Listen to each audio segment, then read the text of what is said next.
recently left your job. Yes, I did. Congratulations to me. You would never, as a freelancer, never promise the moon if you're not going to give it. I need to keep working to survive. The fear of like not being in the race, like you'll be left behind. You definitely should be charging more, like 100%. I do feel like clients could always have room for improvement. Have you ever felt that you just needed to stop? I just wouldn't stop. And I didn't realize I had like an unhealthy relationship with work. We're gonna go a bit personal. Almost had a mental breakdown. It was too much. My top tip for finding clients is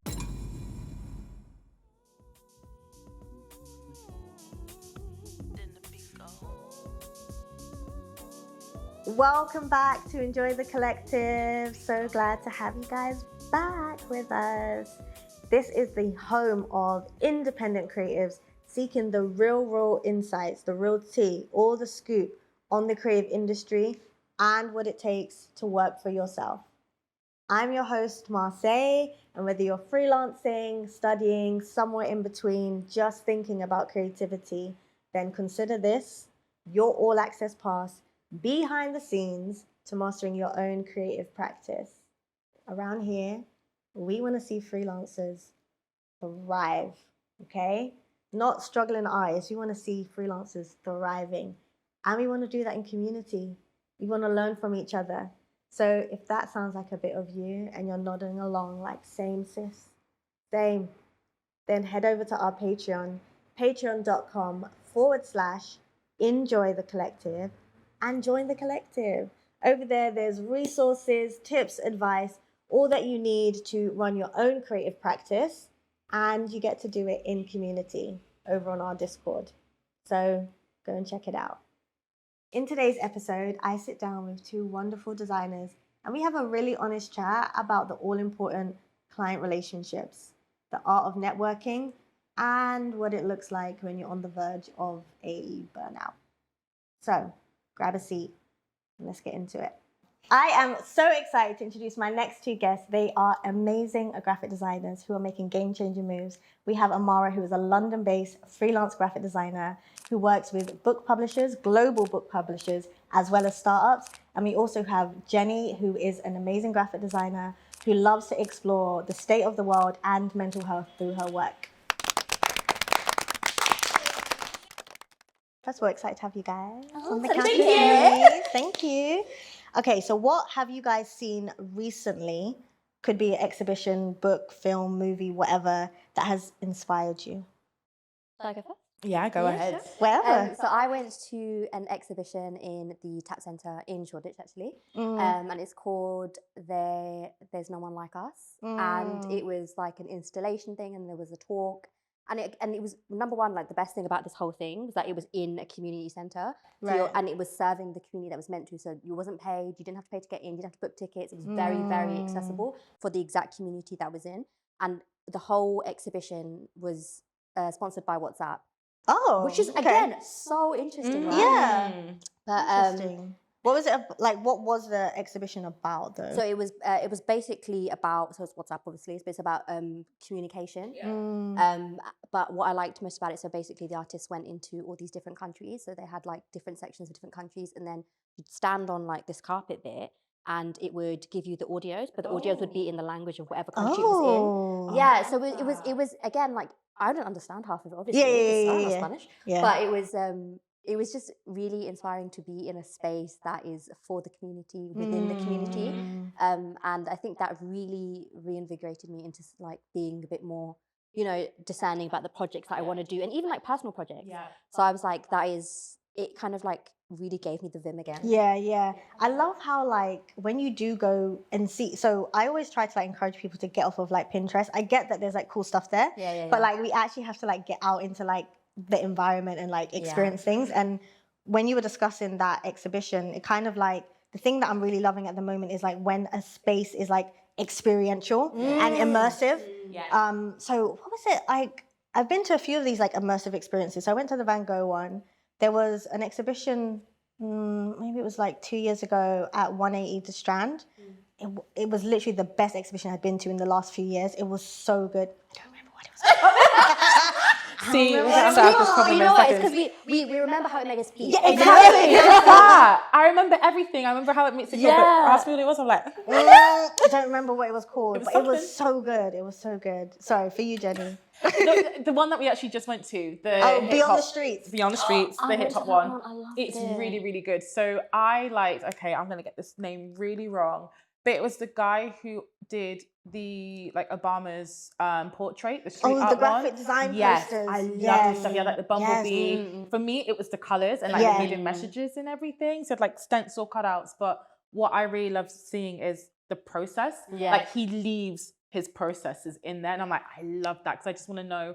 I don't like seeing everything so perfect. Yeah. I love to see where you made a mistake and tried to cover it up. And I like how you still tell your story. Like, I love that stuff. And obviously it's full of colour. And I'm like, Yeah. I'm sold. But I think I'm always inspired, like, when someone can use a limited color. So he had, like, there was loads of posters that he had done for this, like, I don't know if it was a series. It was, but he had 2 different series. yeah, but they had the similar kind of color palette. Yeah. And so being able to, like, see that, I don't know, like that dialogue happen across the series, but with a limited color palette. Yeah. And I do feel like as designers, we do rely on color a lot to do a lot of Oh, visual yeah. and emotion. Yeah, 100%. And when you limit it, I actually like that is a really good challenge. It's a Because challenge. like, 100%. how far can we go with this? And Yeah. how many stories can we tell with this color? Yeah. And I'm like, oh. Without and it I looking like monotonous as well. Yeah. Yeah, I'm How, like, so with the things that you kind of see and have seen recently, how has it started to, like, inspire, like, some of the work that you're currently doing? Well, we know that you're on, like, hiatus at the moment. I'm on hiatus, but And I love that I'm still dabbling. I can't help it. I can't help it. I still got to dabble. That's so cool. It's made me, and it's actually going to link to literally what I past said. It's making me limit my color palette, actually, funny enough, because I'm that sort of person at times. At my worst, I can be excessive. So it's making me relearn. So I've actually gone in and I just recently bought a dictionary on color. It's like a Japanese dictionary, an old dictionary book. It's like this big. It's the cutest thing.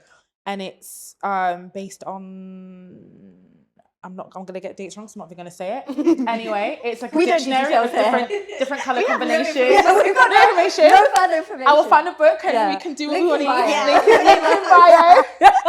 But it goes through like the whole color harmony. Like, I'm obsessed with color. I like to know what they actually mean and stuff like that. Yeah. And so in the middle of this book, he goes through different color palettes, but it's only 4 colors within each of those. So I'm like, all right, let's see what we can do with these 4 colors. And so I'm going in and creating things that just uses those colors. I'm like, oh, there's a lot we can do. There's a lot of things that I can portray with just this. So I'm slowly getting into that, and it's refreshing because I'm not being told, oh, we don't need to use this because of so-and-so reason. I'm the boss of that. Yes. And I really like, Yeah. oh, okay. So it's inspired me in a new way, and I feel more, it's going to sound really corny, but I feel more alive. I love it. I know. I really like I it. really get that. Yeah. And I think it's because like it pushes you out of your, because I think that as you know, as designers, when we're working with a client, we're like, you know, we've got our own personal style, but we're also trying to get into theirs. Yes. And I feel like going to exhibitions and stuff like that really makes you think about your personal style really does. and what you like and what you want to do. And exactly that, whenever you do personal projects, you're like, well, I'm the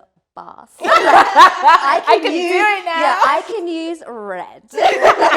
I get so, like, I was talking to, like, a group of people recently about, like, a personal project I worked on, and I realized that me being the client, the designer, and the art director, like, my mind was like, it's almost like I couldn't decide because there was no, like, external influence, and I was like, am I my own worst client? Like, I don't want to be that person, but I think I am. Yeah. So yeah, it's interesting when you're saying, like, working on personal projects, like the kind of freedom that it gives you. So for the work that you currently kind of create, like, how would you describe your design style or your design voice?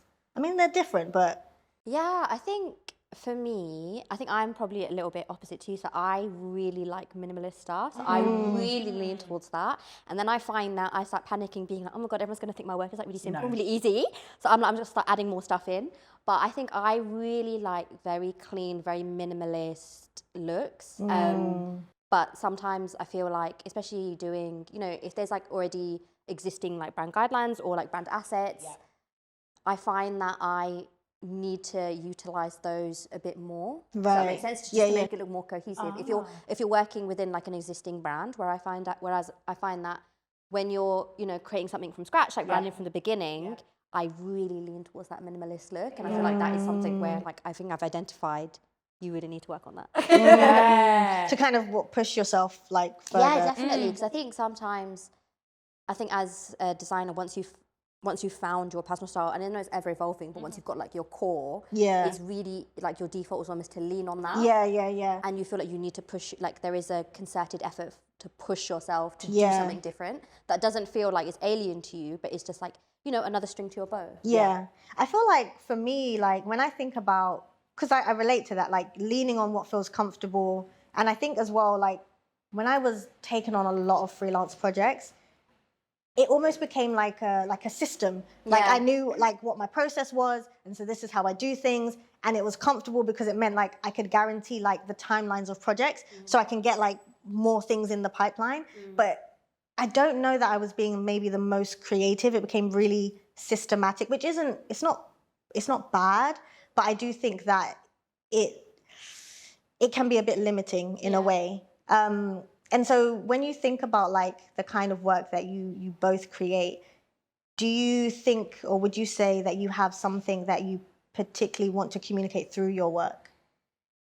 For me, I've always wanted to pose a question as to why. I always like to ask questions. So because I also come from a fine art background, so my thing is always questioning what's happening in the world, questioning why people think the way they do. So a lot of time I also communicate out with the client. So I kind of make that the way that my processes are and the way that my work is. So when I do have like a brief from a client, I'd always ask, okay, we'll break it down, say, okay, why is it the reason that you want this? What is it that you want to portray to your audience? What is it that you're actually trying to show?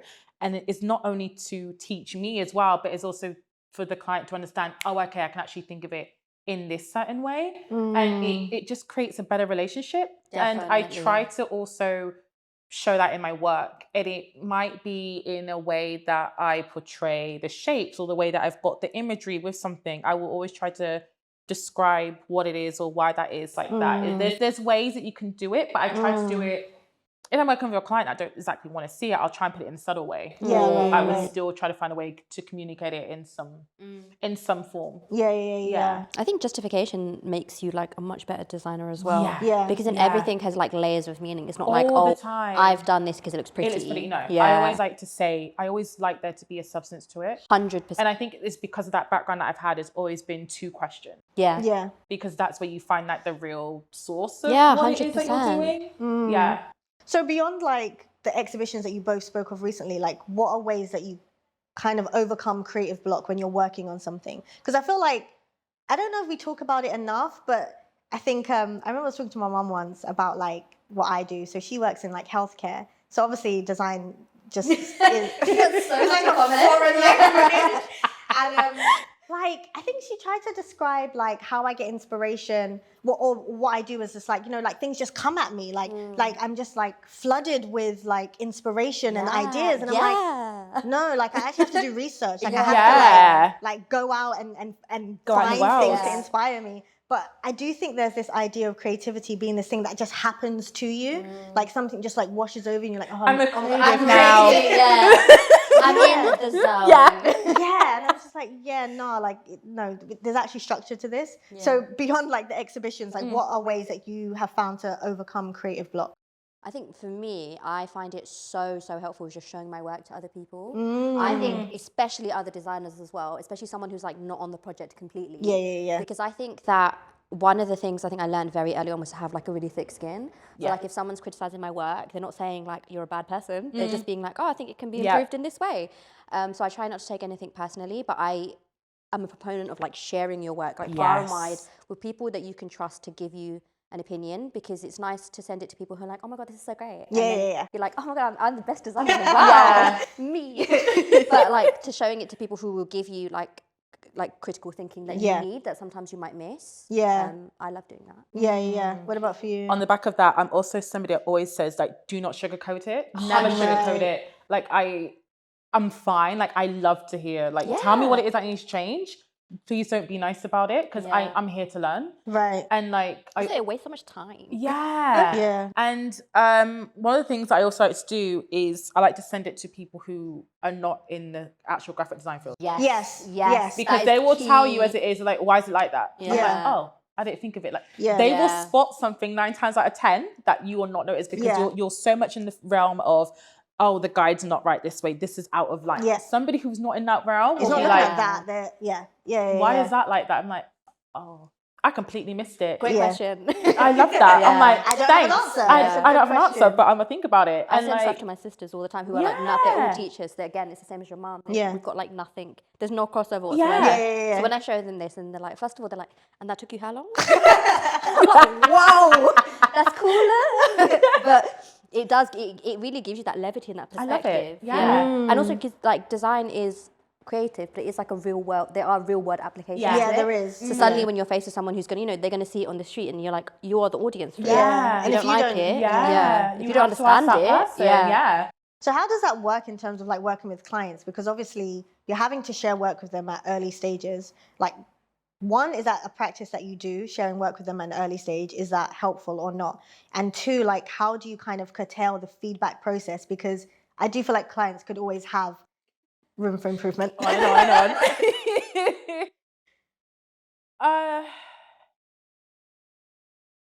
know. Let me think. Do you want me to? Yeah. I Like think, in terms of like sharing it early? I think for me, number one, don't share things too early. I feel like, because even when like you show clients, this campaign might be inspired by, this particular thing or whatever, they get really like, oh, well, it's meant to look like that now. And you're like, no, this was just inspiration. Like, this isn't the real thing. Right. So what I tend to do is, if I'm doing like a branding project, for example, I will pick 2 very solid routes. And then at that point is what I will share. So I'll share mood boards beforehand, but that can go 2 ways. So I normally say, here are the mood boards. Here's option 1, here's option 2, discuss. And then it's a conversation as well. It's not like, it's not like I'm saying, this is, concrete now, we're done. It's more of a discussion, because I like to work like very collaboratively with my clients to be like, this is what we're going to work together on this. It's not I'm telling you what looks good, you're telling me what looks bad kind of thing. Yeah. I'm exactly the same. Yeah. I'm also like collaborative, but I also always say, and you'll get sick of me, I always say, this is a draft. This is not the final thing. This is a draft. Bold, I have to put it in capital across the whole thing. I'm like, this is a draft. This is not the final piece, please. But I'm the same. I always like to show them a mood board and give them those options. And then we have that conversation and work through it. But I'm always like, please, draft this. Please do not take it as a God's end thing. This is just how we want to walk through it. But I'm 100% all about a mood board, and I love to go through that way. What about the feedback process? So like, I think it can be challenging, and it's not always the case, because you can have like, clients can vary, but a client that there's always room for change. Like they always want to make a change. How do you start to put like boundaries within that kind of work relationship where it's like, we can't continue on this way? Because I do think it's something that we can all kind of struggle with. I still find it a bit of a struggle. Yeah. I kind of try to get to at least 3 or 4 drafts and be like, okay, at some point we need to really rein this in, because otherwise it's going to turn into something else that it shouldn't turn into. And you kind of have to realign them back onto what the mission or the end goal is of that project. And there's a point where you can kind of see it start to veer off in the designs. I'm like, hold on, we need to bring this back. And that's when you have to kind of be like, we're going to do just one more. And if we don't get it by then we need to have a serious talk. Yeah, definitely. Because something along there, it's the key thing is communication. Somewhere that communication has gotten lost. And it just needs to come back on track. I would say just curtailing it back and just looking back at the whole as a whole and making sure you're on that right alignment. I think it's what you were saying about like justification as well. So that's why I think it's so important to give the client justification about why you've done these things. I think also, again, going back to communication, is that it's right at the beginning is sort of like setting out the expectations for the project. You tell them how many rounds of amends, you tell them what kind of level of amend to expect. And then you can say, like, if I give you these options, whatever, if we, go for a third, then you definitely should be charging more, like 100%. And I think saying that ahead of time gives the client time to digest that, and then also for you to then refer back to and be like, this is what the project is going to look like. Yeah. I think also just being a bit flexible with it as well. If I said like 3 or 4 is fine. Yeah. So I think, again, but talking to the client about that, I think is absolute key. And I think that saved me in so many situations because I'm like, here's our 3 levels of amends and we've done them now. So like, what's next? What do we do? Go on. I don't know. Also, I don't know if some people could be scared of communication, but I think it's such a key thing. 100%. I think that's what helps. Like, if we don't communicate, then I think we're not getting this project off the ground. Yeah, I think especially as a freelancer as well, communication is so key. Yeah. And before, I didn't even think of it as like a skill. I thought it was like people just do gosh. it, but no, like it's a genuine skill, which I think that, especially as a freelancer, I feel like you're learning and growing a new skill every single day. Yeah. And especially because you have to like adapt to like each different client, style. And also like I could be working with one person, but there could be like 7 others in the background approving it. So it's also trying to get it through to them as well. That is That's also something that in the beginning I always, it's in like not in a sort of like give me a list. I like have to. I just like to. I like to ask them in a sort of like way of like, what are the levels of approval? Like who's That's looking a really at, important question. who's looking at Who are this? your stakeholders? Who are your stakeholders? What is the kind of things? Do you want me to meet them? Like I try not to say that too often, but it's just nice to know who's looking at this work and what their expectations are as well. Because if it is for like a larger company, there's going to be so many stakeholders. That's a really good point because so we've touched on like communication and then that thing you said about stakeholders and knowing what the sign-off process is so key. Yeah. What would be a few more of like your top tips for managing client relationships? Because I think communication is paramount. Because even if it's like, expectations are not being met, if you can dialogue through that, then it's still like, actionable in terms of a solution. But yeah, I think top tips for managing client relationships. Don't always assume that that person knows everything, because sometimes. What do you mean by that? Like sometimes you'll have a question in your head, and you'll be like, oh, maybe my client already knows that they need to look out for X, Y, or Z. But actually, like that never gets brought up. Right. Or it might be vice versa. They might bring up something that you never even thought of. Don't always assume that your client or you will have everything at hand, that you will know what to expect. Because sometimes it comes up as a surprise and you're like, oh, yeah, I didn't think about covering that issue or covering this expense or this extra cost. Yeah, I think for me, it's be realistic. As in like you would never, as a freelancer, never promise the moon if you're not going to give it. I think always set out, like for me, I'm really a big proponent of like setting out the brief, setting out timescales, and everything is flexible, 100%. But having a rough guideline helps you and the client know what to expect. Because if they're expecting, have a conversation one day, the next day they want to branding options, and you're like, that's not going to happen. So you need to again tell them, and I think that's what happens. Walking your client through the process as well really helps them understand. Like, okay, something like that will take 2 weeks to do instead of because from the outside, if you're not from a graphic design background, you might think this takes.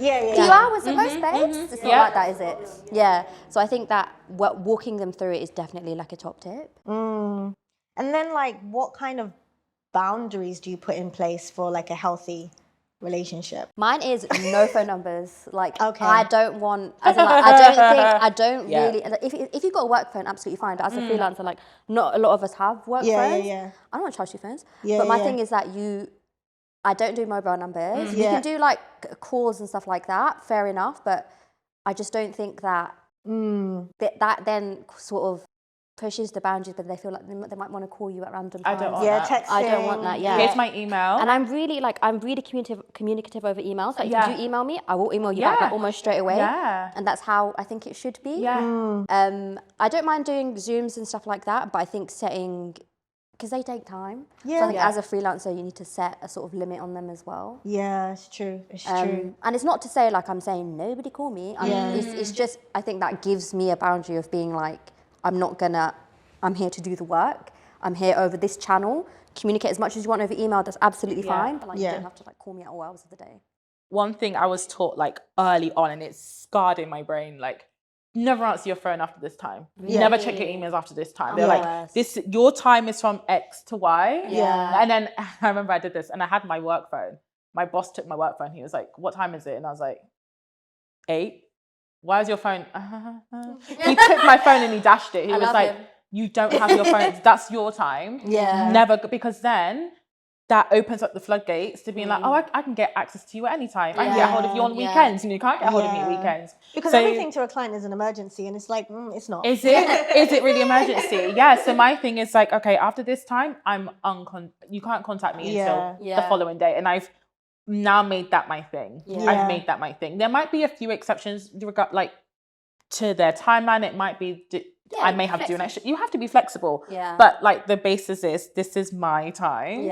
I work from X to Y. Like I've always had to make that my thing. Otherwise I'm like, oh, I'm about to get in trouble. And I think because I'm more of a sort of like night owl. Unfortunately, I'm like very stereotypical. Like I need, I get so creative in the nighttime. But I just think for me, again, to not give that impression is schedule emails. Schedule emails the way for work. I like working from every possible option. So I like, even if I'm somewhere else, I'll still schedule an email so it goes for 9 a.m. that day. UK time. So like, it looks like I'm very like a morning gal. Best feature. That's the best feature. Schedule my life. Same. I have so many on schedule, so I'm like, 100%. But when they see like, if they ever see like sent at 2 a.m, I'll start crying. I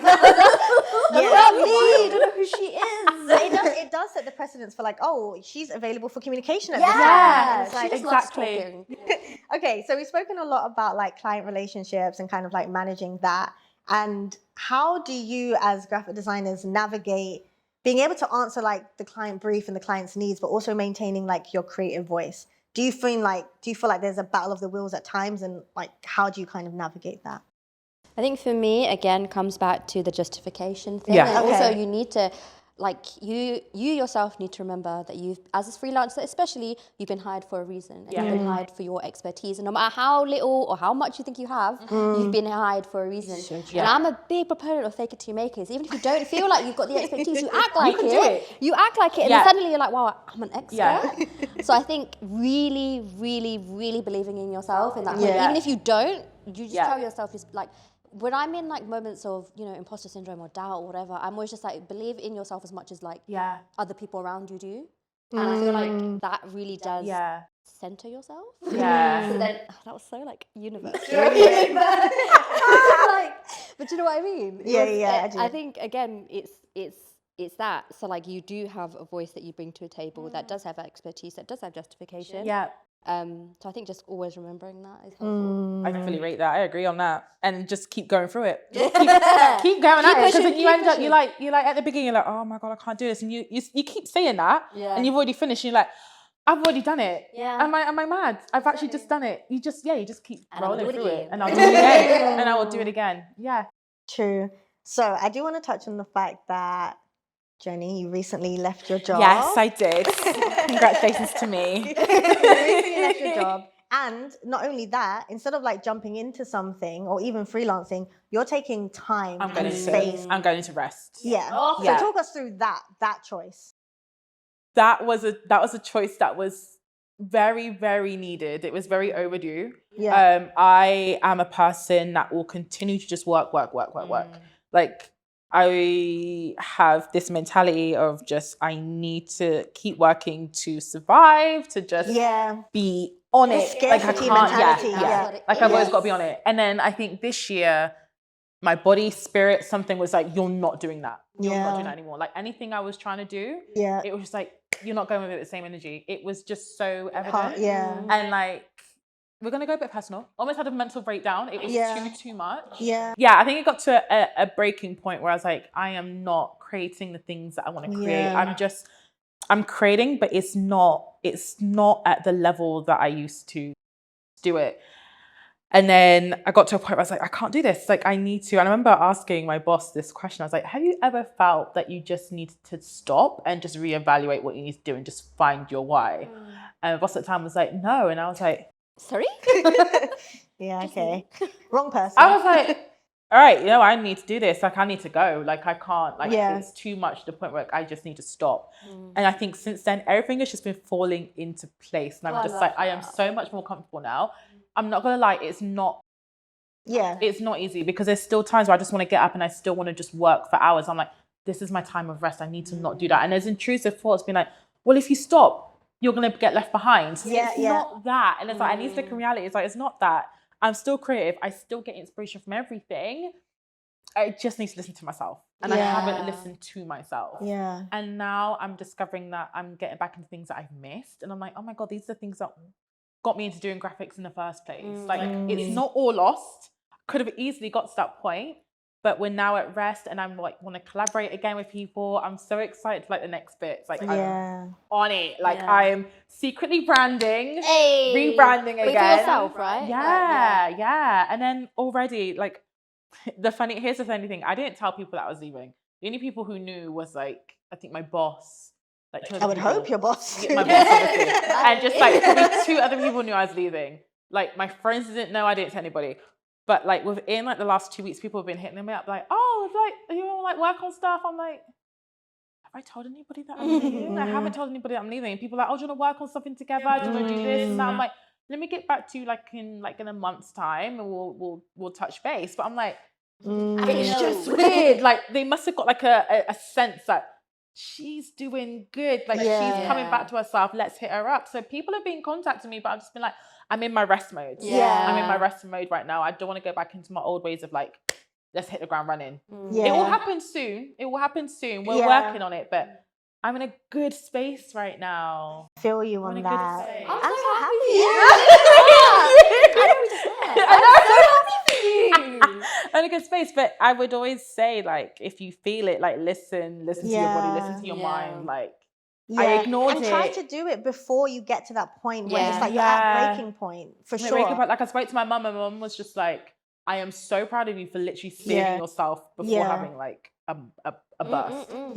It's really easy to just forget it and just go just because you have to make money or you have to advise. Sorry, but you have to make money, but you have to actually look after your own self. 100%. I think hustle culture can get so toxic. Because when you mentioned like feeling left behind, like that is like almost like at the foundation of hustle culture, where it's just like the fear of like not being in the race, like you'll be left behind, no one's going to remember you, you're not going to get projects, you're not going to get clients. And it's just like, to be honest, if you continue on in this way, you're actually not likely to be able to. You're holding yourself back. Like I can easily like say I want to pick up tomorrow. There are people I can contact. There are people who I can talk to for advice. There's things down the street that I can be inspired by. You will never, ever get left behind. Never get left behind. Yeah. I relate because I felt like I was being called to rest in like, maybe like 2019, but I just wouldn't stop. Yeah. And I didn't realize I had like an unhealthy relationship with work. And I do think as freelancers, like you can like feel like you constantly need to be making money because you don't know when the next, you know what I mean? And I found that I was stretching myself like too thin. And like really similarly, just feeling like I'm breaking down. Not only that, like my brain wasn't functioning. So like I would have like meetings. I was supposed to be at like events. I'm getting days wrong. I'm getting dates wrong. I'm getting times wrong. I'm turning up 2 hours early, 3 hours late. I remember I was supposed to go to this like event, and I was like supposed to be speaking, and I arrived the day before. Oh, no, that's tomorrow. No, it wasn't even the day before. It was 2 days before. Oh my I God. arrived on a Monday, and it was on a Wednesday, and they were like, "Yeah, that's on Wednesday," and I was like, "Right." And that for me was a reminder because I was resting for like a couple of weeks. Like, I'm rested, and I was like, "Let's go." And then just seeing that, like, I'm not functioning. How can you turn up 2 days before an event? Like, who does that? Do you know what I mean? And I was like, okay, I need to get comfortable with, it started with not working on weekends, because I used to work on weekends as well. I used to just like, if I just get this done now, then it means I don't have to pick it up on Monday. So working throughout weekends, so I stopped doing that. And then eventually it was just like, oh, we ain't doing anything. We're reading and we're walking. Oh my God. And we're watching YouTube. That's what we're doing. And we're like checking in with people. That's all we're doing. We're not doing anything else. And it was really hard. It was so hard really to difficult. rest. Yeah, 100%. And I think it's exactly that, because that freelancers, it is that scarcity mentality of being like, also if you say no once, that means the client's never going to work with you again. It's not like that. It is really, really not like that. Like in the beginning, I feel like I was such a yes man, and I was like, absolutely. You want this tomorrow? No problem. But I think that as you get more, experience at being a freelancer, as you do it a lot more, then you realize that like saying no is never the end of the world. And even though like in the beginning it might feel like it's really not. Even though you see, the pound signs in your head, and you're like, you know what's worth it and you learn what's not worth it. Yeah. So like you kind of just have to roll with it. Yep. My old boss would always be like, the power of no is a strong thing. I'm like, I'm gonna use that. Yeah. Do you know, I feel like I need to meet your old boss. He's got bare wisdom for me. Oh, he's the best. He's the absolute best. Slight shout out. Bruno, I swear to God, if you're watching, gang, Bruno, gang. LOL, shout out to Bruno. Shout out to Bruno. Bruno for life. So how would you guys say, you discuss like what your personal style is, the kind of things that inspire you. How would you say your personal projects differ from client projects? Is there a difference? Do you find that clients come to you for your actual personal style and personal projects, or is there a difference?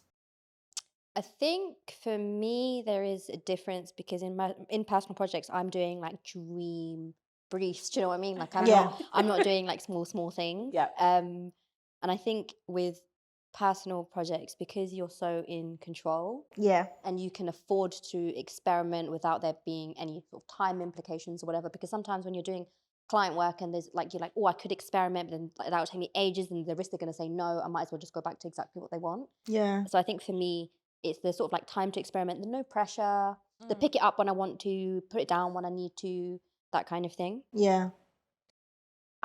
I've been lucky for mine because where I've always worked at startups, they love experimentation. They love to see what you have. So I've always been lucky enough for it to be my work reflecting in what they want in a company, which I'm really grateful for. So it's been really good. So anything that I create, they love that for me, and I can use that.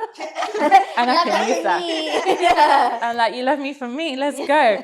So I've not had so much of an issue until there will be instances where even I've had to pull myself back and be like, right, we need to simplify this. Yeah. Right. So it's not running so fast that you can't see, but you have to be like, let me pull it back. Yeah. Let me actually take some elements out of this a bit and simplify it. So I've been lucky in both ways. But my stuff is... No, go. I was going to say, my stuff is very much like high key color, very big, bold shapes. So that's where they're like, we want that. I'm like, okay. Cool. You can have it. You can have it. Some of the ways that you guys have found clients, and then some surprising ways that you found clients, or whether they find you. I think like my top tip for finding clients is like tell everyone and their mum that you're doing it, as in like because I think when I went freelance, suddenly like I was getting, you know, referrals from people I hadn't spoke to in like 7 years. Like I think that there's so much power in that, and also like someone's mum will know that they want a graphic designer. Like it's that. I think like second tip would be like it's the most like unsexy platform, but LinkedIn. That's what happened to me. Yeah, and I think that because it's really not associated with creativity, I think a lot of freelancers really undervalue like how much it can bring. I think third, which is like not something that comes naturally to me, unfortunately, but it's talking about yourself to like any random. So like a very surprising way that I got a client was I was on a plane and I was like tapping away doing my work, and then I could see like the girl next to me and her boyfriend. Shut up if you're watching this. But they were like, I could hear them like, you know, like doing a little whisper, and I was like, I think they're talking about me. So I like put my headphones back, and then suddenly she got out like her iPad and she was doing illustrations. So I was like, right, I think this is an invite to talk to me. And I will talk to like a brick wall if I need to. So I was like, oh my God, I love your illustration, because it was like really good. Yeah. And then we just started talking. We started having a chat, and then she was talking about how, you know, she really wants to do her website and stuff like that. And it was like, you know, it didn't even end up coming to fruition, but it's that sort of making connections with anybody and everybody around you. And I think that also being someone who will talk to anyone at any opportunity really helps. And I feel like if you're not, you know, if you're introverted or if you're of a different personality type, it might be a bit difficult, but I think sort of like pushing yourself in very small ways to do that. But even just sharing your work on those platforms, whether it's LinkedIn, Instagram, whatever, like actually putting your work out there. I can't tell people the countless amount of times, like when I was working as a creative director and I was looking for illustrators and like, I cannot find your work. Like I'm on your Instagram and it's like your cat and your plants. Where's your work? It says illustrator, but like, I don't, do you know what I mean? From like 96 weeks ago. And you're like, literally. I think I'm talking to myself at this point, because I am the worst at putting myself on social, because you're just so like, you know, you get caught up in working. You don't think it's a priority when really, like, it really should be. Yeah. I'd always just echo on sharing. Always share. Yeah. You never know who's watching. You never know who's listening. Like, oh, I could do with you? I'm like, oh, okay, cool. Yeah, let's chat. Let's chat. I think as well, like, I know that networking events get a bad rep, and I get it. But if you try not to think of like it as like networking events, but just building relationships with people, just go and like talk to people. You don't have to like plug your work. And sorry, when I say plug your work, it's like, do you need a graphic designer? Just like talk to people, mention obviously what you do, but really go in just with the idea of building a relationship. Because often people will remember you. You can exchange contact details, whatever. But I think just going and getting that, whether it's even just the practice of talking to other people and being in those environments so you know how to kind of like do that. It's funny, like Stuart and I were talking earlier on about how, so more recently I've been going to like freelance design events that are catered to like Black designers. And I was like, this is the easiest experience ever. Like networking used to terrify me and like it would stress me out. But like being in a room with like other Black creatives, it was just so seamless, like so easy. Like that's how we met, like just started talking. And like anytime I've been to one of those types of events, like I've built natural relationships with people. And I was like, have I just been in the wrong room? It's like, is that really what? I generally feel it could be like that because the amount of connections, even when we met, I've made so many connections since then. And it's just from conversating. It's not even being like, oh, I do this and da-da-da. It's just like talking about anything. And you find you have like common grounds and stuff. And then later down the line, like, oh yeah, I remember you do this. Oh, can you help me with something like that? And it's really nice. Like you're not being forced to like sell anything or push something. It's just a conversation, and it's really snaky. Like not at all. It's like the most natural way. Yeah, I think a lot of like networking does get a rep for being very snaky, and the thing is, the people that go to networking events for networking, you can spot them a mile off. Yeah, it's intense. It's intense. And we're like, like the minute that they see they're of no use to you, suddenly they shut down and they're gone. And okay. Thought we were building a connection. But I think people really don't react well to that. And I think that it is just having conversation and also like being in rooms that you feel comfortable in, because that is probably like another tip as well, because especially as a freelancer, because you're so working by yourself, and you can easily get caught up in that, finding yourself in spaces that would suit you. Which suit you is just something that just never occurred to me. I just like to be in all the spaces, but actually I don't have to be everywhere. No. In all honesty. That's one thing I told myself very recently. You don't have to be everywhere. And like, yes, it can feel overwhelming. Like, I'm not gonna lie, I get overwhelmed by like so many people and so many things, but I'm like, let me just find a common ground. You start talking and you're like, we can build up I feel better now. It's fine. I can do this. I can do this. Okay, final question. What would be your dream project or dream brand that you would want to work with, or like dream client? The way this room has gone silent. I think. Do you want to go first? Got any thoughts? Mine are two. Okay. Greedy. Mine are two. She said one. I know, I'm going to be really greedy. No. Okay, let me see my top one. No, oh my God, no, do two. Cool. So, first one, Body Shop. I know it sounds so whatever, but I love the Body Shop. Like, since a kid. I don't know what it is. I love their campaigns. Did not expect that. I don't know why. I love their campaigns. I just love what they do. I always study what they've done. Like, they do so much around the world. B Corp. I love B Corps. I love things that give back to the community, that work with the community. That is like me in essence. So I love what they do. I love I know it's going to sound so repetitive. I love their color palette. I just love their messaging. And it's all natural-ish and all that stuff. That's my dream. Body Shop. Hire her. Body Shop. She's ready. I'm ready. Another one is Figma. I love Figma. I love Figma. Bruno, if you're listening, you're laughing hysterically. I love Figma. I love to like guide people on Figma. I'm like, I'm a Figma god. I will give you all the ins and outs of Figma. I don't know why. I don't know what it's about though. I like Figma. I love Figma. I do like, and I think it's very accessible. It's very intuitive to use. Super accessible. So intuitive. That's what I love about it. So I'm like, how can something? It's going to sound so stupid, but how can something so simple be? It can open up to everybody. Anybody can use it for something, and it's not just for graphic designers. Anybody has access to it. It's free. It's on a browser. It's on desktop. I'm plugging you guys. So let's calm down with that. But anybody can use it. I love it. Yeah. I think for me, it would be any kind of sort of like, Well, actually, if we're doing two, I think one, I would really love to do something like coffee shop like aesthetics kind of thing. I think that would be, it's very sort of me, I feel. And I feel like you can go anywhere with it. Yeah. So that would be quite fun.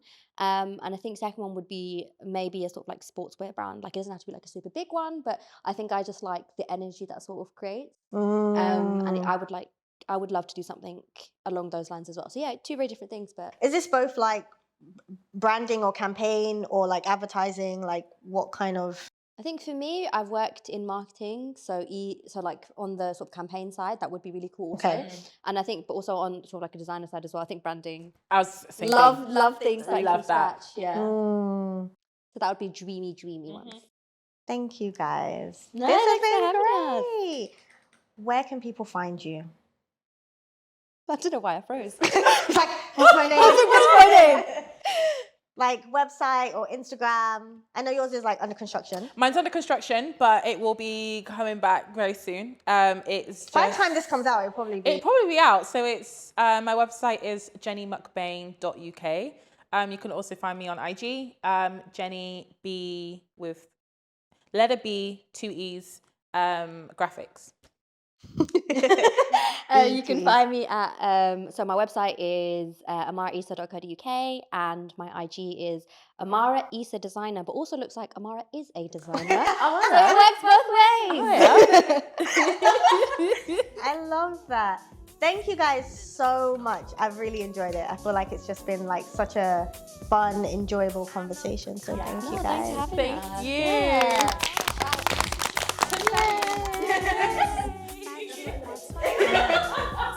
Use your imagination. I hope you enjoyed today's episode. Be sure to subscribe for more insightful content. For insights and resources on related topics, head over to our Patreon at patreon.com/enjoythecollective. We're continually crafting tools to help you and your creative business to thrive. We're on a mission to help creative freelancers, and your support fuels our journey. If you're catching us on platforms like Spotify, Apple, etc., be sure to like. Your ratings and feedback truly make a difference in helping us to grow. Finally, a heartfelt thank you to the creatives who made this season possible. Braid Films, Woomzum, Collade, with music by Tracy Soothes. This podcast was recorded at Us2 Studios in London. Thank you for tuning in, and remember to always enjoy.